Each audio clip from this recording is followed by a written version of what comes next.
시청자 여러분 안녕하십니까. 지금부터 정권의 안보 정도를 시작하겠습니다. 자, 이번 시간에는요. 지금 이제 이재명하고 윤 대통령의 회동이 월요일 날 오후 2시로 결정이 됐습니다. 자, 그랬더니 말이죠. 딱 치고 나온 사람이 한 사람인데요. 누구냐? 바로 신평 변호사가 치고 나왔습니다. 요 마크 타결을 내가 시켰다. 이렇게 주장하고 나왔는데요. 자, 한번 얘기를 들어보도록 하죠. 자, 그리고요. 이번에는요. 지금 이재명하고 조국이 어제 만찬 회동을 가졌지 않습니까? 어제 만찬 회동과 관련된 추가적인 보도가 지금 아주 많이 나오고 있는데요. 제가 여러분께 말씀을 드린 대로 모든 문제를 다 논의했다. 제가 그랬지 않습니까? 이 사람들 둘이서 2시간 반, 3시간 동안을 더우느라 그 독한 꼬량주를 각각 한 병씩 마실 정도, 2병까지 마셨는데, 자, 여기서 못 나올 얘기가 뭐가 있겠느냐. 제가 그래서 이 워딩 하나하나를 어제 분석해 드리면서 당연히 특검 얘기도 나왔고, 조기 퇴진 문제까지, 탄핵 문제까지 싹 다 나왔을 것이다. 못 다룰 얘기가 하나도 없다라고 제가 전망 평가를 해드리고, 오늘쯤이면 아마 그 뒷얘기들이 좀 많이 나올 것 같다 했는데요. 조선일보가 지금 대대적으로 조금 전에 대대적으로 보도하고 있는데, 꼭 제가 이 조선일보 내용을 보면요. 제가 어제 논평한 얘기를 그대로 기사화 시킨 거하고 똑같을 정도로 지금 취재해서 싣고 있습니다. 자, 그래서 말이죠. 조기 퇴진, 이거 개헌이잖아요.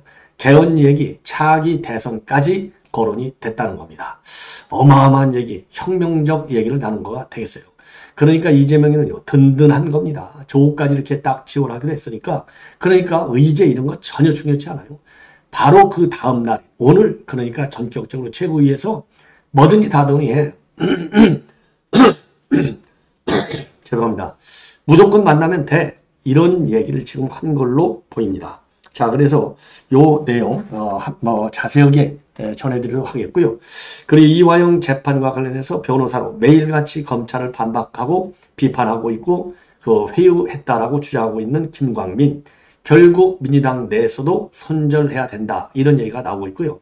그 다음에 지금 법조계에서요 상당히 의심을 많이 하고 있습니다.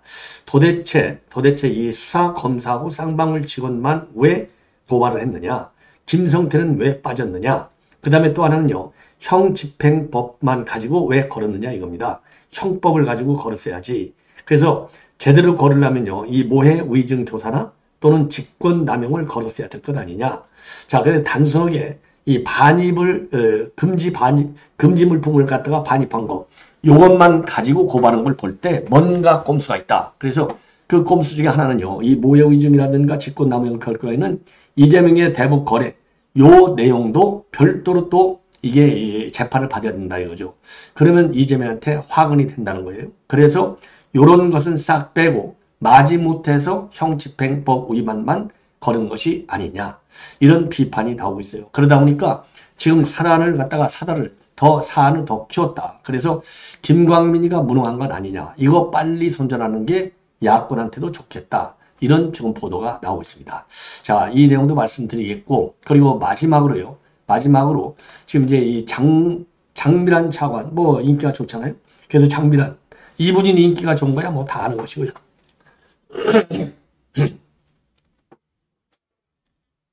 자, 그러다 보니까요, 이 장미란과 이부진하고 이 장미란 차관이 오늘 인천국제공항터미널에서 행사를 가졌어요. 바로 이제 외국인, 우리 이부진 사장인가요? 이부진 사장이 한국 방문위의 우연의 위원장이잖아요. 자, 그러다 보니까 오늘 공동 행사를, 즉 관광객 환영 행사를 가졌습니다. 이것이 이제 또 두 분이 워낙 이 셀럽이다 보니까 언론에 대서특필되고 있네요. 그래서 여러분들 정치 얘기만 너무 다뤄서 좀 머리를 식힐 겸해서 요 뉴스를 집중적으로 제가 전해드리도록 하겠습니다. 자, 그러면 말이죠. 맨 먼저 신평의 주장, 신평의 주장이에요. 이거를 주간조선에서 지금 보도하고 있는데요. 맨 먼저. 그래서 이재명과 윤석열 대통령과의 영수회담을 자기가 맨 먼저 선제안을 했고, 그리고 본인이 이 메신저 역할을 했다. 그리고 또 하나 중요한 것은요, 만약에 한동훈 위원장이 이번에 당대표에 출마할 경우에는 결국 홍준표도 나올 수 있다. 예, 이러한 입장을 내놨습니다. 자, 그래서 이러한 입장은 오늘 이제 오전에 YTN 라디오인 뉴스킹 배승입니다. 여기에서 나왔는데요. 여기에서 이제 얘기를 했어요. 자기가 이제 메신저 역할을 중간에서 중간 내 브로커 역할을 했다 이거죠. 그래서 침묵을 지키려고 했는데 상황이 아주 급박한 것 같아서 부득이 말을 할 수밖에 없을 것 같다. 그리고 얼마 전에 이재명 대표의 측근 중에 측근이라고 할 수 있는 분이 영수회담에 관한 뜻을 전해달라고 부탁이 왔다. 그래서 이재명이가 정말 진정으로 나라를 위해서 회담을 하려고 한다. 이런 이재명이가 의지를 드러냈다는 겁니다. 그래서 이재명이가 나라를 위해서 회담하려고 한다는 이 의사를 자기가 직접 대통령실에 전했다. 이렇게 밝히고 있어요. 그러면서도 이 대통령실에서는요. 이걸 검토하면서 이게 혹시 이재명의 속임수 아닐까 하는 그런 걱정을 하기도 하더라. 그래서 본인이 이 신평 본인이 절대 그렇지 않다고 이재명이를 위해서 오히려 변호를 해줬다는 거죠. 그러면서 이재명이는 자기가 잘 아는데 표리부동한 분이 아니고 신의를 지킬 줄 아는 분이다. 그리고 이분이 보수도 진보도 아닌 실용적 사고방식에 철저한 분이고 또한 어려움을 겪고 살아온 그런 분이라고 제가 설득을 했다. 야, 근데 말이죠. 이재명이가 표리부동하고 신의 지키고 이 실용적 사고고 그리고 나라를 위해서 한다? 이거 저는 동의하지 않습니다. 예, 신평 이거 뭔가 뭐 약을 먹었나 싶기도 해요. 예, 그러면서요. 그 당시에 본인이 제안을 받았을 때 민주당 쪽에서 하는 말씀이 뭐였었냐? 처음에 만나서는 총리 인선과 같은 얘기를 갖다가 가볍게 하고 그리고 나서 이제 신뢰가 생기면 그 다음부터는 회담을 이어가면서 더 깊숙한 논의를 한다. 그냥 2단계 전략을 세웠다는 거죠. 이재명 측에서 처음에는. 그런데 이제 대통령실은 아예 처음부터 의제 제한 두지 말자. 다양하게 이야기하자.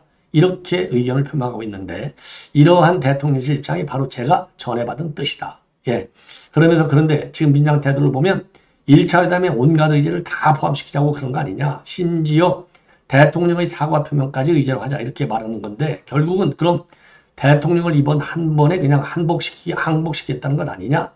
자, 그래서 지금 이제 민주당의 이러한 태도 변화 이게 이해할 수 없다. 이렇게 비판하는 거예요. 그러면서 어떤 미끼를 던져서 대통령을 끌어내서 함정에 빠뜨리는 격이 되지 않을까 싶은데 이거는 정치도 이상 있을 수 없는 일이다. 중간에선 저를 얼간이로 만드는 그런 행위다. 그러니까 민주당도 질타하고 있어요. 왜 중간에 처음에는 뭐 가벼운 얘기하다가 나중에 다 얘기한다고 그러더니 먼저 처음부터 싹 모든 의제를 끌어놓자고 하느냐. 내가 그러면 바보가 되는 거 아니냐. 이런 얘기까지 하고 있는 겁니다. 그러면서 이런 것이 이재명 뜻은 아니라고 저는 지금 이 시점에서는 생각한다. 예, 이 대표도 민주당 내에서 여러 가지 어떤 강경한 입장을 가진 분들의 압력을 받고 있지 않겠느냐. 이재명이가 처음부터 그 뜻을 처음에 가졌던 뜻 그러니까 가벼운 얘기를 하고 본격적인 애는 두 번째 만나서부터 하겠다는 그거를 좀 관철해 달라 이렇게 촉구하고 나섰어요. 그리고 한동훈 위원장이 이건 패장인데 패장이 당권 잡으러 나오면 이거는 정치도 이상 정치 명분상으로도 합당한 것이냐. 그렇지 않다. 이건 말이 안 된다. 그래서 만약에 한동훈 위원장이 패장으로서 나온다면 당대표 선거에 이거는 심각한 내부이익에 처할 것이고 나오지 않는다면 한동훈 위원장은 급속하게 잊힐 존재로 떨어질 가능성이 크기 때문에 지금 현재 딜레마에 빠져 있는 것 같다. 예. 그리고 만약에 한동훈 위원장이 출마할 경우에는 홍준표 시장도 대항마로 등장할 수 있다. 아니 현직 시장이 당대표한다는 게 말이나 됩니까? 이건 말도 안 되는 소리다. 저는 그렇게 판단을 해요. 그러면서 신평은요. 한동훈 위원장이 나온다면 국민의힘에서는 이를 막기 위해서 비상한 대책을 쓸 수밖에 없고 그 방법이 하나로 홍 시장이 당대표로 출마하는 것도 생각할 수 있겠다. 이렇게 하는데요. 그러면은 뭐 홍 시장이 대구시장을 내려놔야 되는데 홍 시장은 대구시장 내려올 사람이니까 그리고 홍준표가 나온다고 해서 이게 된다는 보장이 있습니까? 제가 보기에 천만의 말씀이다. 예, 그래서 요거는 이 당대표 나오는 문제에 관해서는 저는 동의를 하지 않고요. 그리고 뭐 신평이가 좀 뭐 떠버릴 수는 있겠지만은 민주당으로부터 이런 제안을 전혀 받지 않았는데 받았다라고 거짓말까지 하겠느냐 이런 생각이 들어요. 자, 그런데 이게 말이죠. 이게 브로커 역할을 했다. 그러면은 저 같으면 이런 얘기 안 하죠. 이건 정치 예의상 도덕상으로도 맞지 않다. 이렇게 보여집니다. 아니 불과 지금 2시부터 그러니까 조금 전에 한 2, 3시경에 대통령실에서 공표를 했어요. 요 얘기를. 그런데 요거를 갖다가 지금 갑자기 말이죠. 오늘 아침에 YTN에 나와서 이런 얘기를 하는 거. 이게 이 정치적인 예의상 예의상 이게 가능한 얘기냐. 한마디로 신평 변호사 좀 실망이 매우 크다. 사실이 하더라도 예, 이렇게 판단이 됩니다. 자, 이번에는요. 이제 어제 조국하고 이재명하고 만찬과 관련된 그야말로 핵심 뉴스가 나오고 있어요.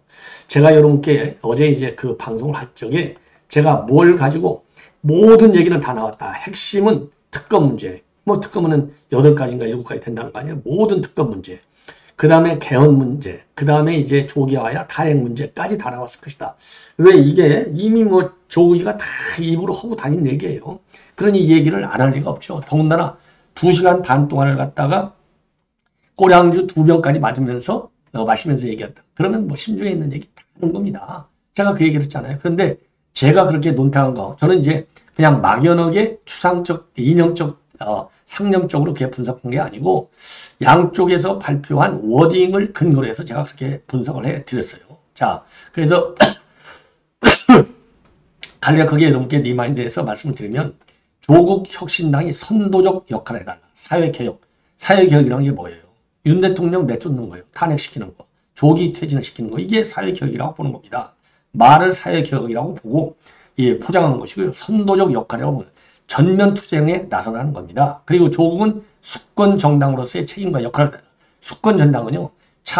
바로 이제 대선이 일찍 이루어지면 거기에서 당선이 돼서 윤석열 정부를 5년 안에 다 끝내라는 겁니다. 여기에 모든 말이 담아져 있다. 이렇게 예, 제가 해석을 해드렸는데 요게 딱 맞는 겁니다.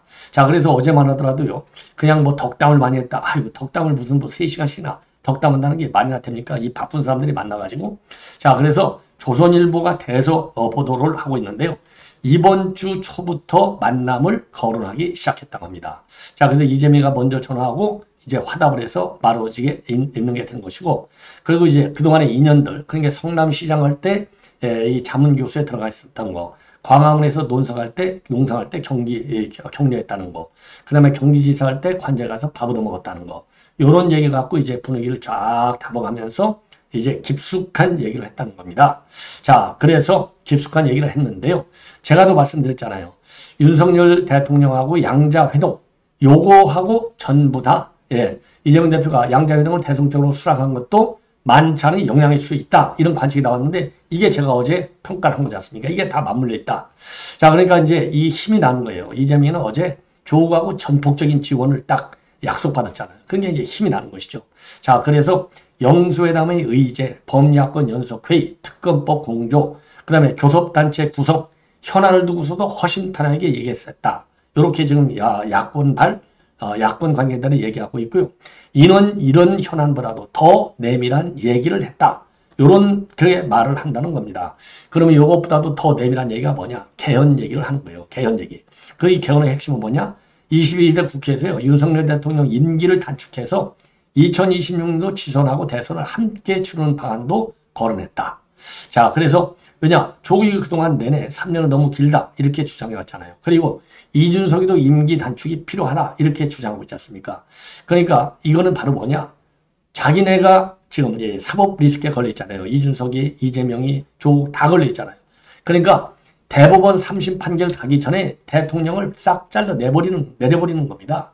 임기를 조기 종료시켜서 자기네가 3심 대법원에서 확정되지 않도록. 그래서 대통령이 당선되면 형사소추권으로부터 면제받잖아요. 그러니까 5년 쫙 갈 수가 있는 겁니다. 요걸 했다는 거예요. 그리고 어제 안국동에 있는 중식당이라고 하는데요. 제가 보기에 안국 쪽에 있는 중식당, M중식당이라고 되어 있어요. 이거 그래서 이제 미슐린 가이드에 올라와 있다. 그리고 청담동에 본점을 뒀다. 최고급 중식당이다. 이걸 보면 제가 보기에 이게 몽중헌일 가능성이 크다. 왜냐하면 몽중헌이요. 청담동에 본점이 있거든요. 그리고 이제 과거에 미슐린에도 올라왔고 이건 뭐 아주 최고 비싼 중식당이에요. 그래서 여기도 저녁 코스가 9만 원에서 18만 원, 단품도 5만 원에서 10만 원. 근데 이제 이 두 사람이 어떤 식사를 하고 어떤 술을 마셨는지는 식당에서 입을 딱 다물고 있다고 하는데요. 바이오주 60 500ml 기준으로서 6만 원대 연태에서부터 150만 원짜리 마요다이주 귀천까지 20종 가까운 제품을 팔고 있다고 합니다. 예. 그런데 정치권에서는요. 이재명이는 섬세한 미식가, 그리고 조국은 와인 애호가로 알려져 있다고 합니다. 자, 그러니까요. 어제 그야말로 이제 전국을 위해서 필요한 얘기들, 자기네에게 유리한 모든 얘기를 다 한 걸로 보여요. 자, 제가 그래서 이제 제가 어제 아까도 말씀드렸지만 이제 워딩 하나하나 지금 이제 어젯밤 제가 뉴스를 했기 때문에 요것만 제가 한 20분 정도 평가를 해드렸는데 핵심은 바로 그거예요. 그러니까 사회개혁, 그 다음에 선도적 역할, 그 다음에 수권정당 여기에 다 들어가 있는 겁니다. 수권정당 이거를 임기를 단축해갖고 왜냐하면 200석이 안 된다 했잖아요. 200석이 안 돼? 아 이거 이탈표 나온다니까요. 지금 이탈표 국민의힘에서 반드시 나오게 돼 있어요. 그래서 이탈표가 안 나오게 하려면 이게 국회 표결을 불참을 해야 돼요. 불참을 하는데 국민의힘에 과연 불참하겠다, 당론으로 정했다 해서 안 들어갈 사람이 전혀 없다? 이렇게 보장이 안 된다 이겁니다. 예. 지금 콩가루가 되고 있잖아요. 콩가루. 예. 자, 그래서 요 얘기를 여러분께 지금 자세하게 이제 말씀을 드렸고, 그 다음에 하나, 이거 굉장히 큰 문제인데요. 지금 이제, 이 김광민이가 수사 검사하고 쌍방울 직원을 갖다가 형집행법이라고 해요. 약칭. 형집행, 그리고 수용자 처우에 관한 법률 위반 혐의로 고발했어요. 이걸 가지고 법조계가 지금 아주, 수근거리고 있다고 그래요. 이건 핵심을 아주 의도적으로 비껴가는 것이다. 왜? 요거를요, 제대로 고발을 하려면 이렇게 고발하는 게 아니라는 것이죠. 자, 이건 뭐냐? 형집행법에 따르는 33조 2항은 뭐냐? 교정시설의 주류담배, 이런 거는 반입하면 안 된다. 반입할 경우에는 1년 이하의 징역에 처한다. 요걸로 되어 있는데, 요거는 너무 약발이, 그동안에 반발한 걸로 볼 때 약발이 너무 약하다는 겁니다. 자, 그러면은, 만약에 정말 이거는 이화영이가 지금 술 반입 문제만 하고 있는데, 지금 회유 압박했다는 거예요. 그래서 진술을 조작했다는데 지금 문제의 본질이 있잖아요. 그런데 진술 조작이 정말 문제라고 한다면 형집행법률 위반 혐의로 고발할 게 아니고 직권남용 또는 모해 위증 조사 이걸로 고발했어야 된다는 거죠. 이게 처벌이 높으니까. 그래서 형법 152조 2항의 모해 위증 때는 피고인 피의자를 불리하게 할 목적으로 거짓 증언을 할 때 성립한다. 법정형이 위증보다 2배 높은 10년 이하 징역이라고 합니다. 이게 한준명숙 사건 때 모해 위증 혐의로 당시 검찰 수사팀에 대해서 수사를 한 바 있지 않습니까? 그래서 이화영에서 진술 추작을 주장한다면 직권남용 모해 위증 조사로 고발하는 것이 맞다는 겁니다. 그러면 왜 이게 형집행법으로 걸었냐? 만약에 모해 위증 직권남용 하려면은요, 이재명의 대북송금 연루 혐의를 건드리게 된다는 거죠. 연루 혐의. 그러면 또다시 이게 재판에 또 올라오고, 그래서 이 위법 내용이 또다시 까질 가능성이 크다는 거죠. 자, 그래서 이거는 건드리지 않으려고 이런 고육지책을 쓴 것이 아니냐. 자, 이렇게 법률 전문가들은 보고 있다고 합니다. 자, 그래서 이 더군다나 말이죠. 유창훈이가 하나 중요한 이걸 내놨는데, 저도 유창훈 판결을 자주 인용하잖아요. 유창훈이가 뭐라고 그랬어요? 다툼의 여지가 있다. 근데 이재명은 당 대표고 그렇기 때문에 도주 우려는 없다. 그리고 방어권을 보장해야 되겠다. 그리고 이화영이가 부지사, 그리고 이재명이가 지사인데 부지사가 북한과 관련된 얘기를 하는데 지사한테 보고를 안 하고요. 이거는 상식적으로도 이해가 안 간다. 이렇게 했거든요. 그래서 유창훈이도 그 당시에 뭐라고 했느냐면 이화영의 기존 수사기관 진술에는 임의성이 없다고 보기는 어렵다는 거예요. 그러니까 진술 조작 이거 아니다. 이거를 이미 유창훈이도 인정한 거예요. 그래서 요것만 보더라도 말이죠. 지금 자칫 잘못되면 이화영이가 무고죄로 처벌을 받을 수 있다는 얘기까지 하는 거예요. 그리고 또 하나 문제는 뭐냐? 주류 반입을 금지하는 것은 이제 교정시설에만 적용이 되는데, 이게 형집행법상으로는 이게 형집행 내용 자체로 그런 범죄가 성립되지 않는다는 겁니다. 형집행법 33조 2항에는요, 교정시설의 주류 담배 반입을 금지하고 있는데, 이 법 2조는 교도소, 구치소, 그 지소를 교정시설로 정하고, 검찰청법에 따르면 교정시설로는 정하지 않아요. 그러니까 검찰청법을 정하면 이것도 위법이 아니야. 형집행법만 가지고 따질 때 위법이 되는 겁니다. 자, 그리고 이제 무고죄. 이것도 논란이 될 수 있다는 거죠. 그래서 요거는 김광민이가 뭔가 수상하다. 예, 이러한 얘기가 지금 나오고 있어요. 그래서 요거를 쉽게 해서 이제 자료화면 몇 개만 가지고 여러분께 설명을 좀 해드리도록 하겠는데요. 자, 이거 거짓말 진술한 거 이화영. 제일 처음에는 이제 제일 처음에는 이화영이가 이게 작년 12월 달에는요, 술 먹었다 안 먹었다는 얘기 안 해요. 자, 그러다가 지난 4월 4일 날 재판에서 처음으로 술을 마셨다라고 얘기해요. 예. 그러다가 4월 17일 언론 인터뷰에서 이게 장소를 가지고 131호실 앞에 있는 창구에서 먹었다고 했다가, 그 다음에는 녹화실에서 먹었다고 했다가, 이게 장소하고 일시가 계속 바뀌는 겁니다. 그러다가 이제 4월 18일 날은 7월 3일 날 음주했을 가능성이 크다고 날짜를 6월 말에서 또 바꿔요. 그리고 이제 창구가 아니고 영상 녹화실에서 먹었다고 또 바꿔요. 예. 그런데 그 당시 이제 영상 녹화실을 막았다 했다가 나중에는요, 술이라서 술이라는 거 알고 안 마셨다고 거짓말을 해요. 처음에는 얼굴이 빨개질 줄 마셨다고 했지 않습니까? 자, 요렇게 거짓말을 하는 겁니다. 그래서 이제 이재명이가 계속해서 검찰이 말을 바꾸고 있다 하니까 이원석이가 뭐라고 했느냐? 만약에 그렇다면 이화영이가 이재명의 대북 송금 관여 사실을 검찰에서 자진해서 진술했는데, 그럼 그 진술도 100% 아니냐? 진실. 여기에 대해서는 이재명이 한번 입장을 밝혀라. 요렇게 쏴붙여요. 요 말이 말하자면 이제 큰 이게 문제가 된 거죠. 이재명한테. 자, 그래서 이재명이 놀래갖고 이원석의 발언 때문에 더 이상 말을 안 하는 겁니다. 지금. 예. 그러다 보니까 이제 이 김광민이가 몰카까지 주장하고 나왔어요. 자, 이 두 대가 이제 이 해상 두 대가 있는데 일반 해상도로 사찰용 몰카와는 다르다. 수원지검에서. 왜? 이게 몰카라고 보니까 모든 전국 검찰청에 설치되는 일반 카메라를 몰카라고 밀어붙이는 거예요. 김광민이가. 자, 그래서 김광민이가 자, 이거 있잖아요. 거울대에 있는 CCTV. 예, 이게 고해상도로 되어 있다. 이렇게 이제 주장을 하는 겁니다. 그러니까 검찰에서 자, 이거 아예 시뮬레이션 해갖고 사진까지 찍어서 보내요. 이게 어떻게 된 거냐? 이게 얼굴 다 나오게 하고 다 그렇게 되는데 이거는 있을 수가 없는 것이다. 예. 이렇게 이제 반발을 하고. 그러니까, 김광민은요. 자, 이렇게 이제 몰카를 주장까지 하는 거예요. 거울뒤 CCTV는 안 보이게 돼 있다고. 예. 자, 요거를 아까 검찰이 전부 반박을 하는 겁니다. 자, 그래서, 예. 몰카 의혹. 자, 그래서 이제 이재명이가 지금 이제 수위를 조절하는 거예요. 15일 날만 하더라도 국기문란 사건. 16일 날도 이화영 교수의 100% 사실 맞아. 그제는 검찰이 말을 받고 있어. 하다가 어제부터는 일체 말을 안 해요. 자, 이게 지금 이재명이가 뒤로 빠지는 거예요. 그러면 지난 4월 4일 날은 뭐라고 했느냐? 마셨습니까? 마셨습니다. 직접 마셨습니까? 직접 마셨습니다. 냄새가 많이 살때 그래서 한참 있다가 얼굴이 벌개져 갖고 한참 진정내고 난 다음에 구치소로 갔다. 요렇게까지 이게 4월 4일 날 밝힌 거예요.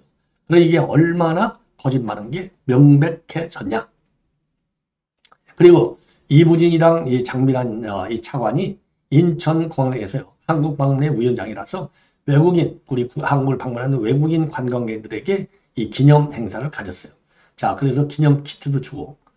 요것이 지금 언론에 두 사람이 이제 셀럽이다 보니까 이렇게 언론에 지금 회자되고 있다. 이런 말씀을 드립니다. 자, 이렇게 해서 본 방송은 마치겠습니다. 대단히 고맙습니다.